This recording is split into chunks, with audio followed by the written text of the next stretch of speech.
We're actually on the air with Father Kevin Manion, who will be talking to us about the recent memorial mass held for Father Aloysius ELLACURIA.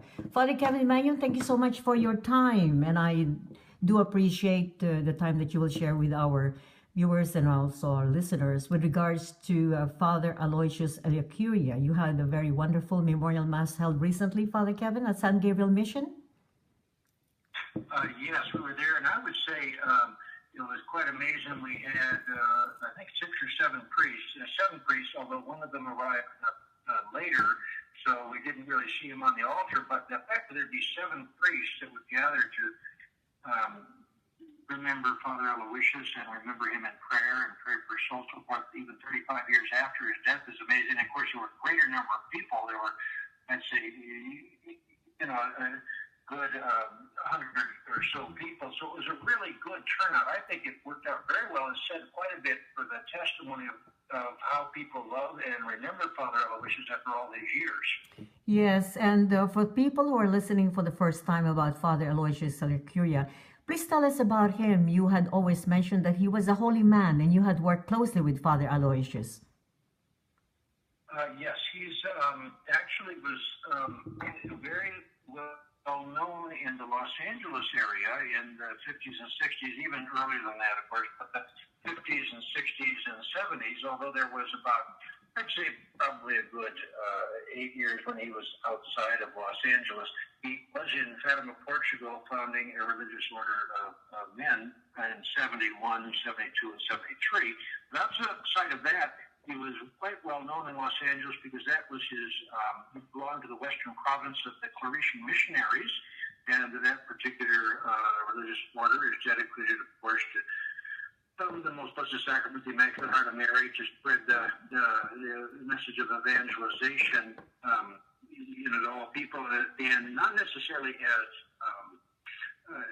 I guess, in parishes, but they're missionaries, so they'll give it a mission and actually help people become more fervent in their faith. And so Father Aloysius was a great example of this. He was so, I would say, moved by the edifying life of his own founder, St. Anthony Mary Claret, that he falls in the footsteps of, and I guess continues the work of St. Anthony Mary Claret, which incidentally is remarkable to St. Anthony Mary Claret, and is part of his charism or his ministry or the themes that he preached, the same themes as we later hear the message of Our Lady of Fatima, the reparation for poor sinners, especially an interest in adoring the most blessed Trinity, and then asking for pardon from the Trinity for all of the, I guess, the sinfulness and ungratefulness of human beings and so forth. But Father Aloysius was a loyal Claretian, and he was so faithful to his religious profession and his priesthood that most people that came in contact with him could see that he was truly a holy priest. Mm-hmm. Now, Father Kevin, I know that you have been working for several years for the beatification and canonization of Father Aloysius ELLACURIA. How did it all begin?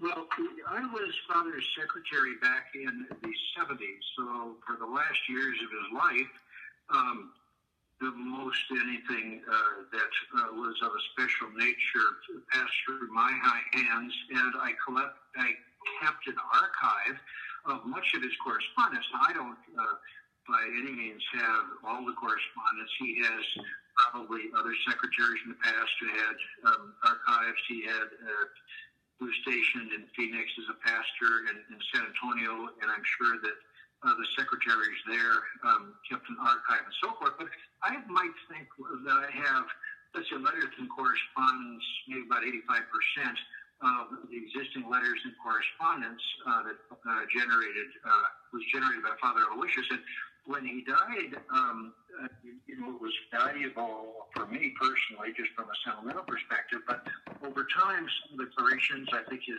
Claretian William King, he said, Kevin, as Father Aloysius has passed away, you can take whatever you want out of his room and keep it, because we're going to be making room for other clergymen that you need the space. So Father King was very good and gracious, and over time, other clergymen, I'm thinking of Father Frank Ambrosi, he gave me 2 boxes of letters and correspondence.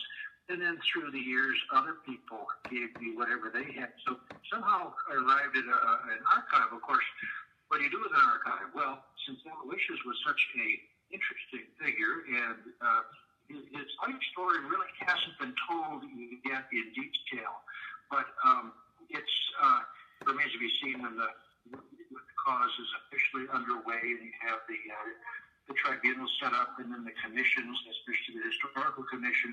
There'll be a lot of interesting information that's generated and verified, and so eventually there'll be, I guess, more of a publication and or a study of his life, and of course his life and message are related.